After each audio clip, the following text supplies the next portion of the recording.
suresinin ilk ayetinde geniş bir şekilde anlattım orada. Şimdi biz burada sadece şunu söylüyoruz.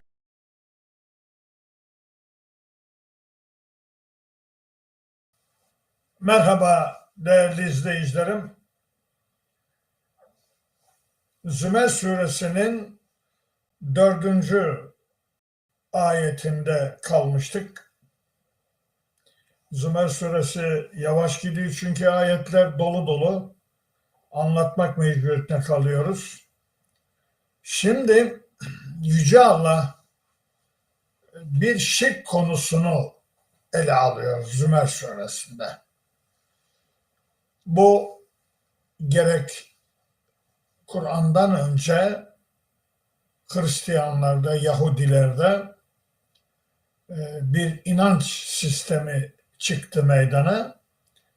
Allah'ın oğlu meselesi. Allah oğul edindi. Allah doğurdu gibi. Merhaba değerli izleyicilerim. Zümer suresinin 4. ayetinde kalmıştık. Zümer suresi yavaş gidiyor çünkü ayetler dolu dolu. Anlatmak mecburiyetine kalıyoruz. Şimdi Yüce Allah bir şirk konusunu ele alıyor Zümer suresinde. Bu gerek Kur'an'dan önce Hristiyanlarda, Yahudilerde bir inanç sistemi çıktı meydana. Allah'ın oğlu meselesi. Allah oğul edindi.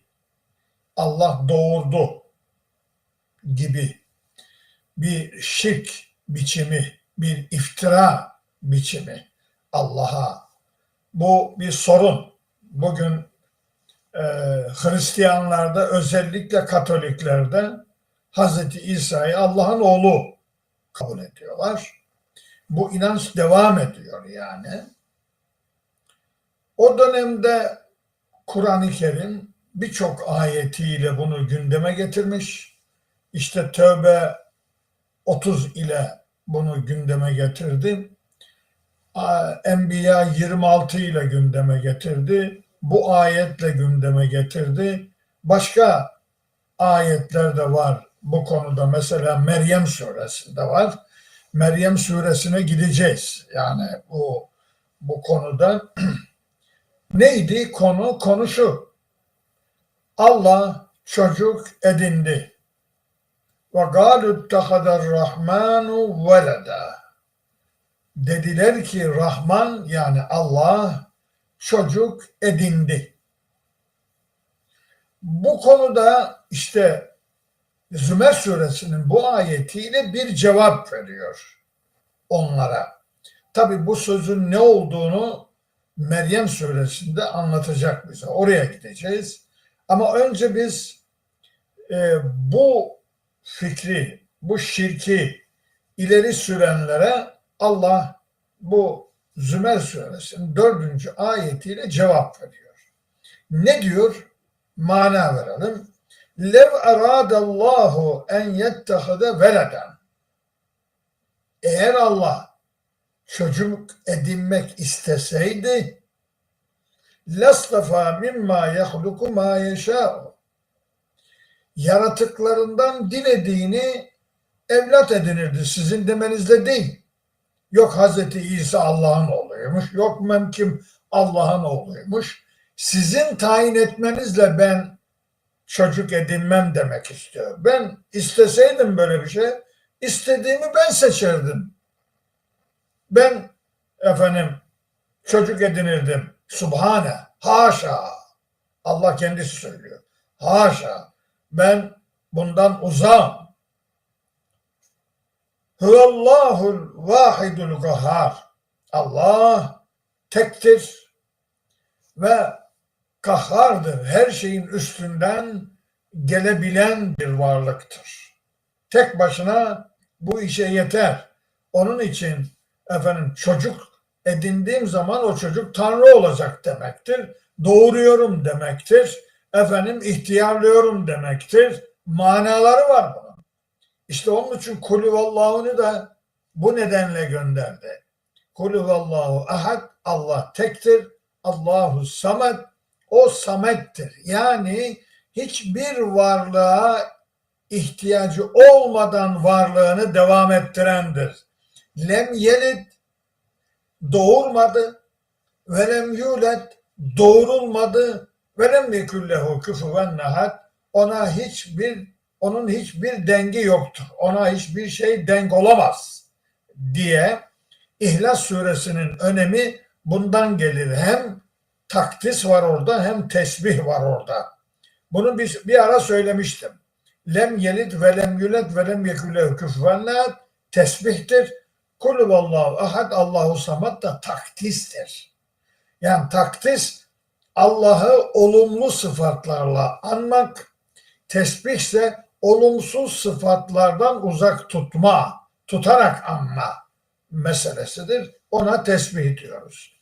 Şimdi demek ki bu akşam 4. ayetimiz Zümer suresinin bu Allah Rahman çocuk edindi, yani doğurdu gibi haşa korkunç bir iftira Allah'a ve şirk olan bir şeyi insanoğlu üretmiş.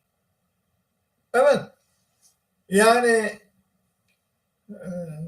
bu Hristiyanlığın ve Yahudiliğin çıkarmış olduğu bir konu. Mesela 18. ayetinde de böyle bir fikir ileri sürüyor.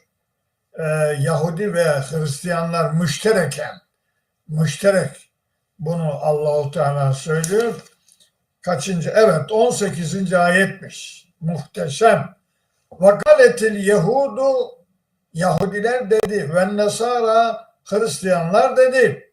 Nahnu ebnaullahi, biz Allah'ın çocuklarıyız. Buyurabiliyor musunuz?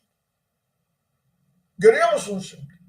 Yani bu insanlık tarihi nasıl sapkınlıklar olduğunu görüyor musun? Kendileri, bu sefer bir Hazreti İsa'yı falan değil, kendilerini Allah'ın oğulları, çocukları olarak görüyorlar. Şuna bakar mısınız? Ve ehibbâhu, ve biz onun sevgilileriyiz diye konuşmuşlar ve Allahu Teala bu ayette, yani Maide suresinin 18. ayetinde bunu getirdi koydu. Yani onların sözünü aynen aktarıyor buraya. Şimdi demek ki sadece bir insanı, bir peygamberi Allah'ın oğlu olarak görme değil, Yahudi ve Hristiyanlar kendilerini de, yani normal insanlar da kendilerini Allah'ın oğulları olarak görmeye başladılar. Bu sapkın inanç biçimini Allahu Teala anlatıyor işte bize. Şimdi bunun şeyi nedir? Bunun etkinliği nedir? Bunun cevabını Yüce Allah Meryem suresinde veriyor. 88, 89 falan olabilir. Bir bakalım 88 midir? 89 mudur? 88. Muhteşem. Ve kâlu ittehadar rahmanu veleda. Dediler ki Rahman çocuk edindi. Çocuğu var yani. Doğuruyor yani. Lekad ci'tum şey'en iddia. Allah şimdi bunu değerlendiriyor, bu sözü. Siz çok çirkin bir söz söylediniz. Çok çirkin. Efendim, gerçekten siz pek çirkin bir şey ortaya attınız. Yani bir söz söylediniz. Peki bu sözün çirkinliği ne biliyor musunuz? Alttaki ayette, 90. ayette bunu anlatıyor. Ne diyor orada? Diyor ki tekâdü semâvâtu neredeyse gökler yetefattarna yarılacak, gökler yarılacak minhu o sözden dolayı ve tenşakkul erlu yer çatlayacak, neredeyse kıyamet kopacak ve tehirrul cibalu hedda dağlar un ufak olup gidecek. Şimdi düşünebiliyor musunuz? Bu öyle bir sözdür ki buna tabiat dayanamaz diyor Allah-u Teala. Zümer suresi buna bir cevap olarak, yani 4. ayete mana verdik ya, ama bunu öyle bir anlatıyor ki neredeyse gökleri yarılacak, yer küre çatlayacak ve dağlar yıkılıp gidecek, un ufak olup gidecek. Bu o kadar ağır bir sözdür diyor Allah-u Teala. O kadar çirkin bir sözdür. O kadar kötü bir sözdür. Ama ne garip ki insanlık tarihi böyle bir sapkınlığı yaşamış. Yani her zaman insanlar kendilerini Allah'ın oğlu görmüşler. Efendim kimi zaman peygamberleri Allah'ın oğlu görmüşler. Hazreti İsa babasız doğduğu için bunun babası Allah diyorlar. Şimdi biliyorsunuz bir papazla tartışırken dedim ki sizin dininiz din değil. Ne demek dedi? Sizin dedim peygamberinizi yaptınız Allah, Hazreti İsa'yı. Peygamberlik makamı yok. Peygamberlik makamı boş. Peygamberi olmayan din olamaz dedim. Türkiye yıkıldı ya. Siz onu hatırlamanız lazım ama çok eski bu. Bayağı ceviz kabuğu o zaman vardı. Çok eski bu. Tahmin ediyorum bir 20 seneden 25 sene falan var yani. En az 20 seneden aşağı değildir. Şimdi adamlar peygamberlerin Tanrı yapınca peygamberlik makamı boş kaldı. Peygamber olmayan bir din olabilir mi? Olamaz. Bu kadar basit yani. Şimdi aynı sözü 26. ayetinde Enbiya suresinde söylediler. O zaman biz bu kadar yeterli olsun yani bu konuyu. İşte bunlara cevap veriyor burada. O ayetlere gitmeden bu ayete mana vermek, tefsir yapmak, yorum getirmek mümkün değil. Orayı bileceksin ki burada kime cevap veriyor? Kime diyor bu sözü Allah? Ben dilesem yaratıklarımın içerisinden istediğimi seçerim. Sizin demenize lüzum yok. Haşa diyor. Haşa, Sübhane, Allah diyor. Haşa, ben böyle bir şey yapabilir miyim? Ben çocuk edinebilir miyim? Ben tekim ve her şeyin üstesinden gelenim. Kahharım ben.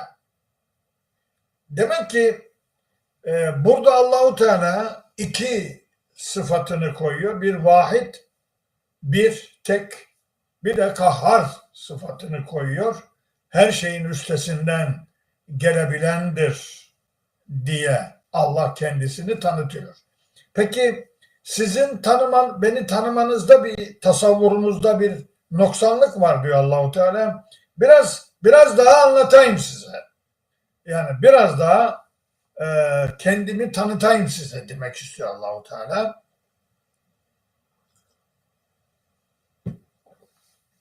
Halakas semavati vel arla bil hak. O Allah ki gökleri ve yeri yaratandır. Haliklik sıfatını ortaya koyuyor. Çünkü insanı en aciz bırakan şey Allah'ın yaratma sıfatıdır. Yani bu kainatı yaratmış olması bunu bir düşündüğü zaman insan kendi aczini hissediyor ve imana geliyor. Onun için burada diyor ki gökleri ve yeri yaratanım ben. Bil hakkı bir amac ile veya gerçek olarak yaratan benim. Yukevverul leyle alen nehari geceyi gündüze örtendir Allah. Örtendir. Ve yukevvirun nehara alel leyli, gündüzü de gecenin üzerine örtendir. Ve sahhara şemse vel kamer, güneşle ayı hizmetine alandır. Küllün yecri li ecelin müsemma, yani onların hepsi belli bir vakte kadar akıp giderler. Yani o güneş, ay belli bir vakte kadar akıp giderler. Hatta gökler ve yer. Ela dikkat! Huvel aziz, o Allah sonsuz kudrete sahiptir. El gaffar, ve çok çok affedendir. Buradaki sıfatlarını da böyle koydu bu ayetin sonunda. Aslında bunlar tabi aziz ve gaffar olan Allah'ın yaratmasıdır bu söylediklerim. İmza sıfatlarını koyuyor, imza demektir. Şimdi bu ayeti açıklayalım. Allah'ı nasıl tasavvur ediyoruz veya onun kudretinin karşısındaki acizliğimizi, toz kadar olamamamızı şu kainatın, göklerin ve yerin yaratılışından anlamamız lazım. Bu dersi veriyor bize. Yani Allah tasavvurunun dersini veriyor. Bir konuda dersi veriyor. Diyor ki gökleri ve yeri yarattım. Bize neyi tanıtıyor? Çevremizi tanıtıyor. Yani sen bir yerdesin. Bu dünyanın bir yerindesin. Ama bakıyorsun, görüyorsun gökleri ve yerkürede birçok yerde insanlar yaşıyor. Şimdi bundan bir şeye varman lazım diyor Allahu Teala. Sadece bu değil, bilhak olarak yaratılmıştır bu. Yani aklın uğruna kainatı yarattı Allah. Sonra adaletin uğruna yıkacak. Bunun kitabı var biliyorsun. Adalet kitabımı yazdım. Bunun kapağına koymuşlar bunu. Bilhak, gerçek, realite olarak, hak olarak yarattım ben bunu diyor. Ve sonra yukevvurul leyle alen nehari, geceyi gündüzün üstüne sardığımı görüyorsun. Yaşıyorsun bunu. Bunu diyor Allah-u Teala. Sen yaşıyorsun. Benim kudretimi anlaman lazım. Ve yukevverun nehâr alelleyl. Bu sefer gündüzü gecenin üzerine sarıyorum. Yani o geliyor, o gidiyor. Şimdi bu olayı bir bak ve senin dinlenme anınla çalışma anını ifade ediyor bunlar. Senin bedeninin durumuna göre, yani dinlenmesi gerekir bu bedenin. Onun için geceyi koydum. Onu başka ayetlerde söylüyor. Gündüzü de çalışmak için koydum. Çalışıyorsun. Kazanıyorsun. Bu büyük bir nimettir. Yani senin vücuduna uygun olarak bir çalışma mekanizması, bir dinlenme mekanizmasını zaman içerisinde koymuşum ben. Diyor Allah-u Teala. Bize anlatıyor bunu. Ve sahhara şemse vel kamer. Görüyorsun güneşi. Hem ışıtıyor hem ısıtıyor. Hem sıcaklık veriyor, yani ısıtıyor, hem de ışıtıyor, ışık veriyor, aydınlatıyor. Vel kamera, ayı görüyorsun. Bunları benim emrime almış. Onlar benim dediğimi harfiyen yerine getirirler. Asla sınırlarını, yörüngelerini tecavüz etmezler. Vel kamera kaddernâhu menâzile hatta âde kel urcûnil gadîm. ve şemsu tecri li mustakarrin leha zâlike takdirul azizil alim. Yasin-i Şerif'te bu ayetleri kızlarıma, Gaziantep'teki kızlarıma pazartesi Yasin'i yaptığımız için onlara anlatmıştım bunu. Şimdi bu güneş ve ay kendi yörüngesinde, dünya kendi yörüngesinde, yıldızlar kendi yörüngesinde dolaşırken leşşemsu yenbagî leha en tudrikel gamara leylu sabiqun nehar. Güneşe yakışmaz diyor Allahu Teala dünyaya çarpmak. Aya çarpmak. Efendim gecenin gündüzün, gündüzün gecenin önüne geçmesi mümkün değil diyor. Bunlara yakışmaz. Hepsinin bir yörüngesi var. Bu bana itaat ederler, emrime itaat ederler. Emrime almışım onları ben diyor Allah-u Teala. Ama insanoğlu yörüngesinde durmuyor. Yörüngesini takip etmiyor. Çarpıyor başka insanlara. En tudrikel kamera diyor. Güneşe yakışmaz diyor. Aya çarpması. Aya kavuşması. Tudrik, idrak etmek. İdrak etmek, zihnin bir bilgiyi idrak etmesi, anlaması. İşte bu idrak etmek, kavuşmak demektir. Zihnin o bilgiye kavuşması. Burada da güneşin aya kavuşması, çarpması ona yakışmaz. Ne o zaman? Kendi yörüngesine dönüyor. Ama insanoğlu kendi yörüngesinde dönmüyor. Birbirine çarpıyoruz. Evet. Demek ki güneş kadar olamıyoruz. Yıldız kadar olamıyoruz. Onlara verilen emri bir hakkı yerine getiriyorlar. Ama biz her zaman çarpıyoruz ve bütün sosyal olaylar, problemler buradan çıkıyor. Karı kocaya çarpıyor, koca karısına çarpıyor, evlatları ebeveyne çarpıyor falan filan, dünya yıkılıyor. Sosyal olaylar nereden geliyor bu kadar, bu mahkemeler? Ya insanlar yörüngesini takip etmemesinden dolayı. Şu hale bakar mısın? Şu hale bakar mısın? Şimdi bunlar bir vakte kadar, belli bir vakte, eceli müsemma diyor. Bir eceli müsemma var, bir eceli kaza var. Onu ben size bir ara anlatmış olmam lazım. Efendim neyse başka bir yerde gelir, burada değil onun yeri. Yani belli bir vakte kadar demektir bu eceli müsemma. Belirlenmiş bir vakte kadar bunlar kendi yörüngelerinde akıp giderler. Ela işte bu huvel aziz, aziz olan, sonsuz kudrete sahip olan, asla mağlup edilemeyen demektir.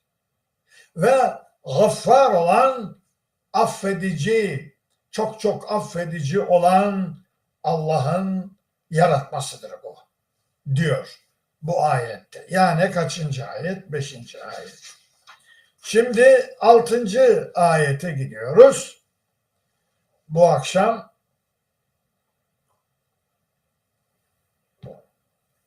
şimdi göklerin, yerin, güneşin, ayın yaratılmasını, onların birbirini takip etmesinden başladı, uzaktan başladı, şimdi yakına geliyor, insanın kendisine geliyor. Biz buna genel öğretim metotlarında uzaktan yakına metodu deriz biz buna. Genelde eğitimde ilkokul çocuklarına yakından uzağa metot kullanılır. Çocuğa yakın çevresi tanıtılır, ondan sonra uzağa. Allah bizi yetişkin kabul ettiği için uzaktan yakına metodunu kullanıyor. Efendim işte lise ve üniversite çağı uzaktan yakına metodu kullanılabilir. İşte burada da bu metodu, ki bu sözler benim evladım, bu yaptığım yorumlar benim evladım bunlar. Efendim yani ben doğurmuşum yani, anladınız mı? Mesele o. Şimdi insanın kendisini ele alıyor. Gökleri, yeri ele aldı filan, güneşi, ay filan. Onların yaratılmasından bahsetti. Şimdi bize geldi, yakına geldik kendimize. Diyor ki halakakum min nefsin. Sizi bir cevherden yarattım. Bir nefis dedi cevher. Neyse manayı vereyim. Vahidetin bir cevherden. Sümme ceale minha zevceha. Sonra zevcini de o cevherden yarattım. Konuşacağız. Ve enzele lekum size indirdi minel en'ami hayvanlardan semaniyete ezvac. 8 çift hayvan indirdi. Yahlukukum sizi yaratır Allah. Fi butuni ummahatikum annenizin karnında rahminde sizi yaratır. Halkan min ba'di halkın. Yaratılış safhaları olarak yaratır. Safhadan safhaya geçirir. Efendim fi zulmatin selas. 3 karanlıkta. 3 karanlık içerisinde. Allah embriyoloji yapıyor burada yani. Efendim zalikumullahu rabbukum. İşte Rabbiniz olan Allah budur. Kudreti budur. Bunu tasavvur edeceksin diyor. Lehül mülk. Mülk bana aittir. Hem kainatın tabusu bana aittir diyor mülkü. Hem de yönetimi bana aittir. Efendim la ilahe illahu ondan başka tanrı yoktur. Fe enna tusrafun nasıl döndürülüyorsunuz? Böyle bir soru soruyor. Şimdi ayet gördünüz orta büyüklükte, orta uzunlukta bir ayet ama muhteşem konular ele alıyor. Yani insanın kendine geliyor gökleri ve yeri anlattıktan sonra insanın kendisine geliyor ve kendisini nasıl yarattığına dikkat çekiyor. Diyor ki halakakum min nefsin vahidetin.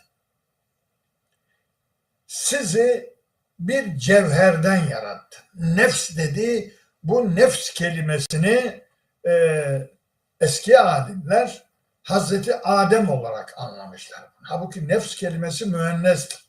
Dişidir yani. Anlıyor musunuz? Efendim onu Hazreti Adem olarak anlamışlar. Karısının da onu kemiğinden yarattı dediler. Böyle bir şey uydurdular. Bu uydurma İsrailiyattan geliyor. Yani bugünkü Kitab-ı Mukaddes'te bulabilirsiniz onu. Bu dediğim orada var yani. Genesis bahsinde var efendim. Kitab-ı Mukaddes'in. Biz bunları mukayeseli okuduğumuz için bu fikir nereden geldi? Bu batıl konu hurafe nereden geldi diye tabii bunu araştırıyoruz ve ben bunu mümkün olursa araştıran okuyanın olursa Nisa suresinin ilk ayetinde geniş bir şekilde anlattım orada. Şimdi biz burada sadece şunu söyleyeceğiz. Bu nefis vahidetin vahide de müennes. O da dişi. Bir tek cevherden yarattım sizi diyor Allah-u Teala. Bir tek cevherden yarattım. Sümme ceale minha zevceha. Sonra onun da eşini minha dişiye gidiyor. Yani Hazreti Havva'ya gidiyor. Onun dişisini de o cevherden yarattım. Demek ki Hazreti Adem'le Hazreti Havva ayrı ayrı o cevherden yaratıldılar. Yoksa kemiğinden yaratıldı kadın. Onun için kadın eğridir. Onu doğrultmaya kalksanız kırarsınız onu. Böyle dediler. Böyle geldi İsrailiyattan bize bu konu. Böyle geldi. Yok Adem'e uyku vermiş. Uyku verince sol kaburga kemiğinden almış. Kadını yaratmış, uyanmış. Adem bakmış bir kadın karşısında duruyor. Efendim bu benim eşimdir filan dedi filan. Böyle bir takım hurafe bilgiler var.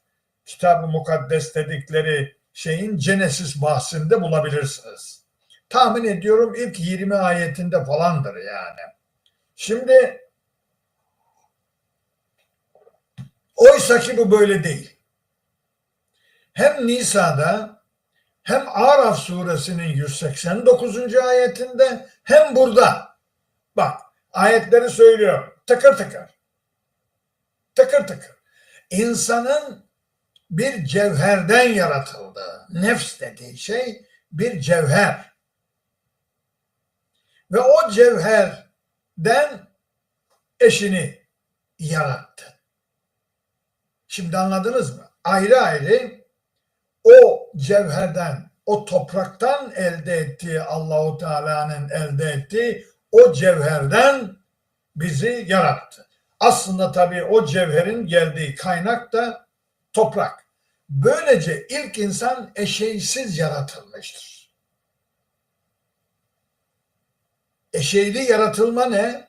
Eşeyli yaratılma bir anneden babadan yaratılan, yani sperm ve yumurtanın döllenmesiyle yaratılan insanoğluna, çocuğa biz eşeyli yaratılma diyoruz. Eşeyli.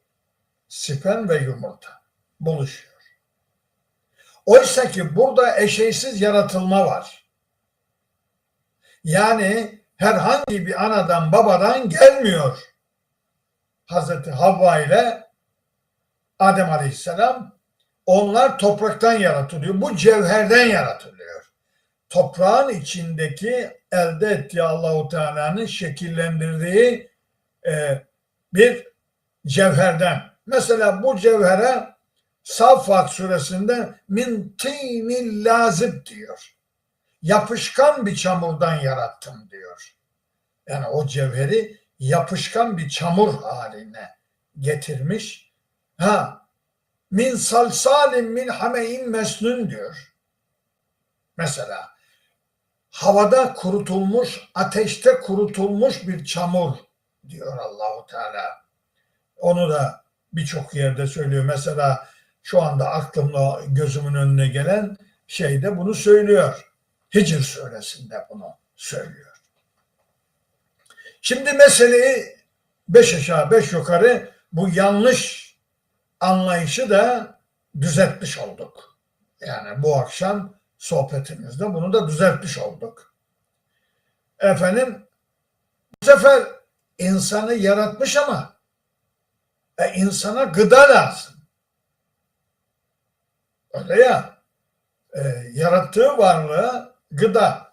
Mesela anneli babalı olan çocuğa, eşeyli yaratılan çocuğun doğar doğmaz annesinin hemen memelerinden pınar veriyorum sana diyor. Süt akıtıyorum sana diyor Allahu Teala. Nerede diyor bunu? Elem nec'allehu ayneyni ve lisanen ve şefeteyni ve hedeynâhun necdeyn. Sana vermedim mi iki göz? Vermedim mi sana iki dudak, bir dil?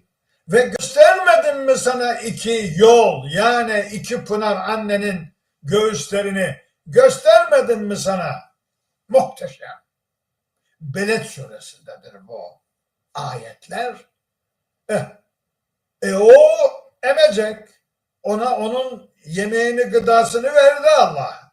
Annesinin göğsüyle ona o yemeği doğurur doğurmaz hemen pınarlar akmaya başlıyor. Halbuki kızken onun pınarı falan yoktu. Şimdi düşünebiliyor musun? Allah muhteşem yani. Şu kudreti düşünebiliyor musunuz? Şimdi burada diyor ki yarattım sizi ama ve enzele lekum minel en'ami semaniyete ezvac. En'am dediği dört ayaklı, geviş getiren, otobur hayvan, eti yenen hayvan yani. En'am, kurban kesiyoruz ya. İşte o en'am. Onlar en'amdır yani. Anlıyor musunuz? Yani ne dedik? Otobur olacağız. Geviş getirecek. Dört ayaklı olacak. Bir tane daha bir özelliği de vardı. Neydi onun? O özelliği otobur, geviş getirecek, dört ayaklı, Allah Allah. Bir tane daha bir özelliği de bu. En'am kelimesinin manası bu. Hayvanlar ama bir bakıma evcil hayvanlar. Efendim, semaniye tezvat, 8 çift. Ben bunu yarattım diyor. Bak, seni yarattığım zaman bunu da yarattım. Bunu sana sundum. Yemek, gıda. Et yiyeceksin, sana sundum. Bak, Hazreti Adem'e ağaç dedim. Ağaçtan yedi. Efendim, meyve. Onunki de hazır, meyve. Ama size aynı zamanda hayvan şeyi de verdim. Bundan anlıyoruz ki hayvancılık başlamış. Yani insan tarihinin sosyolojik bakımdan toplumların gelişimi, efendim, meyve dönemi, avcılık dönemi, hayvancılık dönemi filan başlamış ve burada Allahu Teala bunu söylüyor. 8 çift hayvan size verdim. Gelelim size. Nasıl yarattım sizi? Şimdiki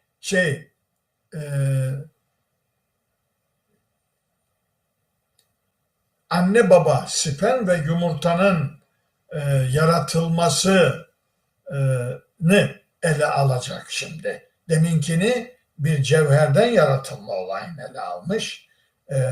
Her ikisini Havva annemizle Adem Aleyhisselam. Şimdi bizim yaratılmamızı ele alıyor. Diyor ki yahlukukum, sizi yaratıyor Allah, eşeysel yaratım, yani eşeysel yaratım. Fi butuni ummahatikum, annenizin karnında sizi yaratıyor. Halkan min ba'di halkın, yani işte o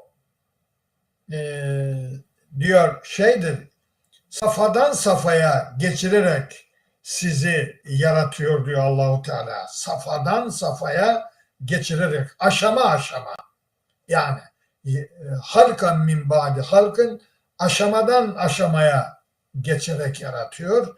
Bu ne demektir? Bugünkü embriyolojide işte morula safhası, zigot safhası, embriyo safhası filan diyor ya, yani embriyoloji biliminde. Bunu Kur'an-ı Kerim'de mesela 5. ayetinde Hac suresinin Allahu Teala anlatıyor. Efendim, et giydirilmiş, giydirilmemiş, efendim işte o morula safhası dedi, dut. Morula dut demektir. Dut biçiminde oluyor, şekilleniyor. Efendim, anne karnında çocuk. Burada o safhaları efendim Hac suresinde anlatıyor. İsterseniz oraya bir gidebiliriz. Hac suresinde, fazla uzakta değil. Hemen buracıkta, işte burada sizi topraktan yarattım. Min nutfetin, nutfeden yarattım. Nutfe safhası, yani sperm safhası.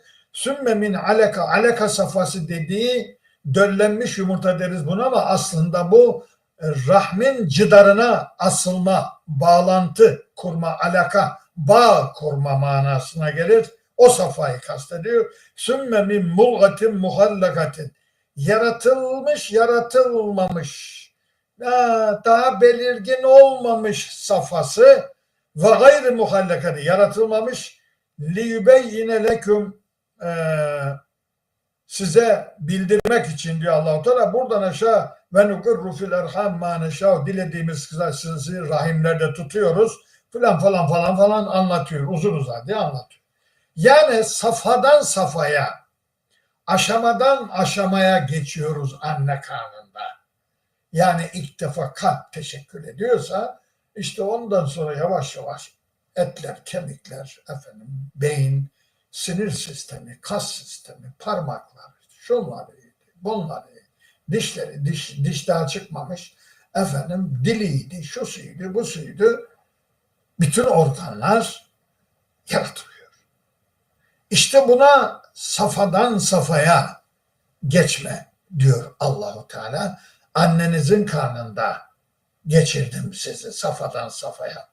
Ve bu safhadan safhaya geçiş diyor Allahu Teala, fi zulümatin selas, 3 karanlık içinde oluyor. Yani bu 3 karanlığın içinde oluyoruz. Ana rahminde çocuk 3 tane karanlığın içinde oluyor. Nedir bu? abdominal wall. Wall duvar demek. Yani annenin karın duvarı. Karın kasları yani ne diyelim ona. Efendim karın duvarı. Uterine wall. Rahim duvarı. Krallığın ikincisi. Üçüncüsü de çocuğun üzerinde en yakın zar. Zar oluyor. Membrane dedikleri zar. Çocuğa en yakın zar. 3 zulümatın karanlık dediği bu karanlığın içerisinde bulunuyorsun diyor Allah-u Teala. Orada safhadan safhaya geçiyorsun. Şimdi bunları kim yapıyor diyor Allah-u Teala? Öyle ya. Yani bunları kim yapıyor? Şu anlattıklarımı. Eşeysiz yaratılma, eşeyli yaratılma. Eşeyli yaratılma yaparken efendim safhadan safhaya, merhale merhale gelişmen ve orada 3 tane efendim karanlığın içerisinde bulunman. Ne demek oluyor bu? Nasıl oluyor bu iş? Kim yapıyor bu iş? Bu tesadüf mü bu oluyor yani? Şimdi zalikumullahu rabbukum, işte Rabbiniz olan Allah budur. Lehul mülk, iktidar bana aittir. Bu kainatın mülkü, tabusu bana aittir. Hem idaresi bana aittir. Bana eş koşamaz demek istiyor. La ilahe illahu, o tektir. Yukarıdakine çoluğu çocuğu olmayacağına dair yukarıdaki ayet okuduk ya, 4. ayette ve oradan bir sürü ayete gittik. Orada diyor ki hayır, Allah ben tekim. Peki size bir soru sorayım. Ben bu sizin yanlışlarınızı cevaplandırıyorum. O zaman benim bir sorum var. فَاَنَّا تُسْرَفُونَ, nasıl döndürülüyorsunuz? Şu zihniniz nasıl sizi hakikatten döndürüyor? Tek Allah'a imandan sizi şirke nasıl döndürüyor? Kim döndürüyor bunu? Soruyor. فَاَنَّا تُسْرَفُونَ, yani bir dönüş var. Allah bu soruyla diyor ki sizin kafanızın, gönlünüzün içinde bir dönüş var. Yanlışa dönüş. Yanlışa. O zaman ben bu dönüşü önlemem lazım. İşte bunları onun için anlatıyorum size diyor Allah-u Teala. Şimdi değerli kardeşlerim, bundan sonraki ayet de önemli. İnşallah ona gelecek hafta sağsak İnşallah ona başlarız. Bu akşam burada kesiyoruz. Ben selam, sevgi ve saygılarımı sunuyorum. Sizlere Allah'a emanet ediyorum. Hoşça kalın.